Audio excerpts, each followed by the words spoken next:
गोट्यावर पाणी ते दाखवलं आणि मी चालले बघा आता घास तोडायला. तुम्हाला दाखवते आता सध्याचं सोयाबीन पेरलेलं त्याच्यावरनं स्प्रिंकलर चालू आहे.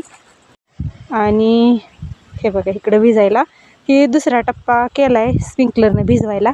आता आणखी एक तिसरा करायचा आणि परत आपल्या मोठ्या सोयाबीनीत निघून स्प्रिंकलर उचलून टाकायचं.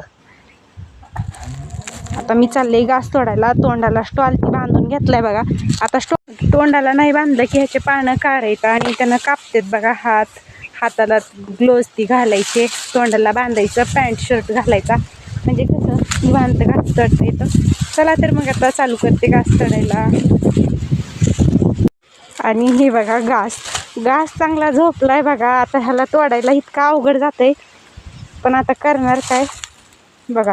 आणि हो का असं अर्धा करून कट करावं लागतो, अर्ध्यातनं तोडावं लागतं.